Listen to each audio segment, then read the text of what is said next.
नमस्कार, लक्षांश coaching classes के इस यूट्यूब सेक्शन पर मैं भूमेंद्र कुमार देवांगन आप सभी का फिर से स्वागत करता हूं। तो दोस्तों, फिर से एक नया अपडेट वीडियो आप सभी की इन्फॉर्मेशन के लिए मैं लेकर आया हूं पंडित रविशंकर शुक्ल यूनिवर्सिटी का। तो दोस्तों चलिए, इस वीडियो में हम बात करने वाले हैं सप्लीमेंट्री एग्ज़ाम फॉर्म 2021 से संबंधित। ऑनलाइन जब फॉर्म भर रहे हैं तो जो भी परेशानियां आ रही हैं उसके लिए, साथ ही हम बात करेंगे यदि आपका रिज़ल्ट अभी तक नहीं आया है, चाहे वो रिवैल्यूएशन का हो, चाहे नकल प्रकरण का हो या किसी और अन्य कारण से हो, तो आपको सप्लीमेंट्री फॉर्म भरना चाहिए अथवा नहीं भरना चाहिए, आप क्या करना चाहते हैं। ऐसे बहुत सारे कमेंट मुझे मिले हैं, तो उन सभी की सर्व सुविधा हेतु मैं यह वीडियो आप सभी तक शेयर कर रहा हूं। तो दोस्तों, सप्लीमेंट्री फॉर्म आ चुका है, आप सभी को पता है, मैंने अपडेट वीडियो डाल दिया है, आप सभी उसे देख भी रहे हैं, पसंद भी कर रहे हैं और काफ़ी हद तक शेयर भी कर रहे हैं। दोस्तों, अपने सभी व्हाट्सएप ग्रुप्स और एक्सेट्रा में आप सभी को शेयर करें ताकि सभी को इन्फॉर्मेशन मिले, सभी को सही जानकारी भरने में आसानी हो, कोई भी प्रकार की परेशानी ना हो। तो ऐसे ही अपडेट वीडियो के लिए आपको चैनल को सब्सक्राइब कर लेना है और नोटिफिकेशन बेल को ऑन कर लेना है। तो दोस्तों, हम इस वीडियो में जो बात करने वाले हैं उसका हम प्रारंभ करते हैं। सबसे पहले मैं आपको बताना चाहूँगा प्रिंट आउट की दिक्कतें। जो ऑनलाइन फॉर्म भर रहे हैं आप सभी, तो जो प्रिंट आउट निकल रहा है वो प्रिंट आउट ब्लैंक दिखाई दे रहा है आप सभी को, है ना। तो प्रिंट आउट जो है ब्लैंक दिखाई देगा, कारण उसका यह है कि यदि आप मोबाइल से डाउनलोड करते हैं उसे तो वो ब्लैंक ही आएगा। किससे करेंगे? तो मोबाइल से। आपको करना पड़ेगा उसके लिए डेस्कटॉप का। डेस्कटॉप मतलब आप किसी भी पीसी से या पीसी पर्सनल कंप्यूटर या अपने कंप्यूटर से कर लीजिए, चाहे लैपटॉप से कर लीजिए, चाहे आपका टैबलेट से कर लीजिए। तो इन सब के माध्यम से जब आप उस पीडीएफ को डाउनलोड करेंगे तो आपका फॉर्म सही आ जाएगा। ठीक है दोस्तों, ये हो गया।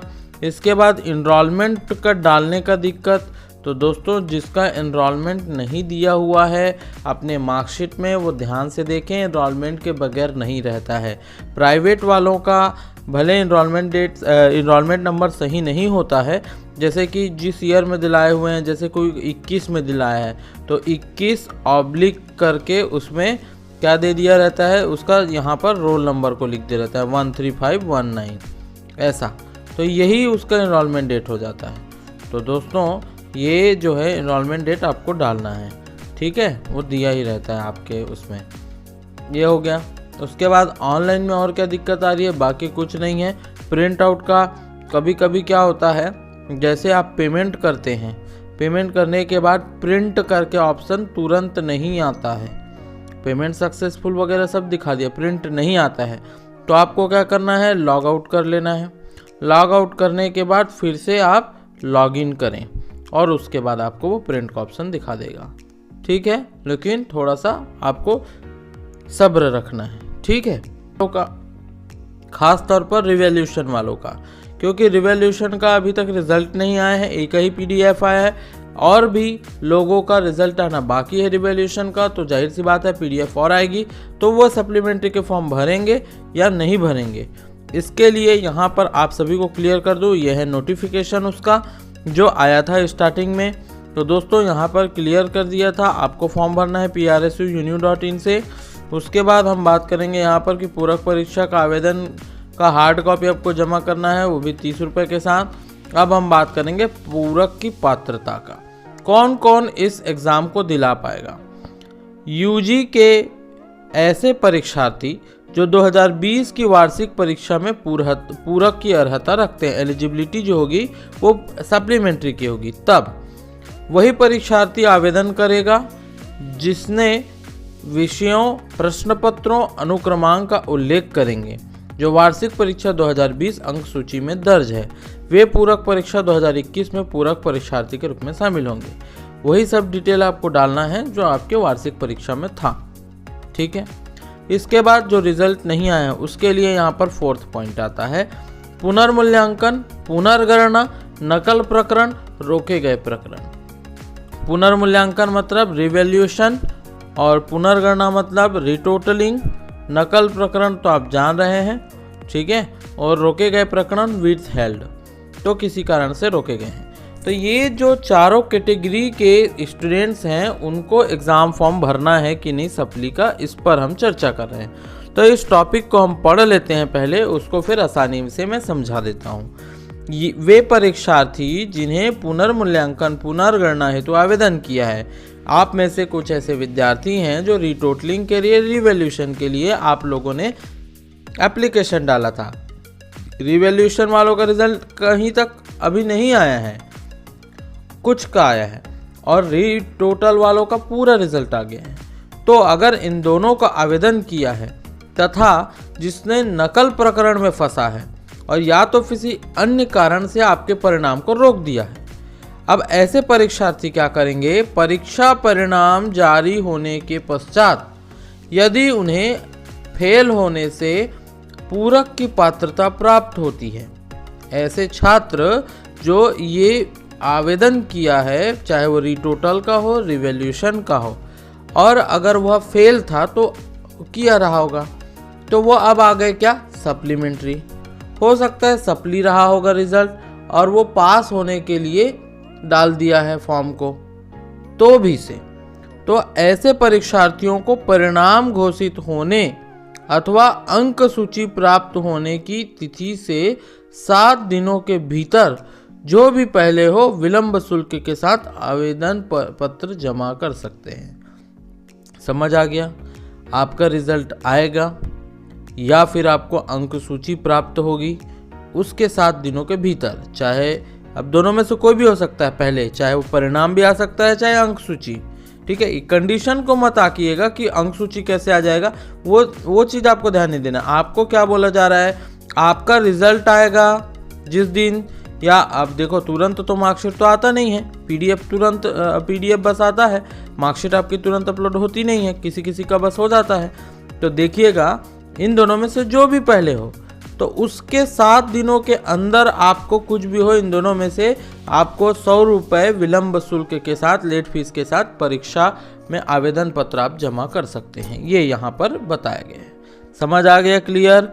तो आप लोगों को भी टेंशन लेने की जरूरत नहीं है, 100 रुपये एक्स्ट्रा पैसा देके आपको फॉर्म को भरना है। इसके आगे और भी कुछ है, उसको भी समझिएगा। विशेष परिस्थिति स्पेशल कंडीशन में ऐसे परीक्षार्थी जिनके परीक्षा परिणाम निर्धारित तिथि के पश्चात विलंब से जारी होते हैं, मतलब और लेट हो गया, अब रिजल्ट आ ही नहीं रहा है आपका और रिजल्ट लेट होते जा रहा है, ठीक है, ज़्यादा ही लेट हो गया।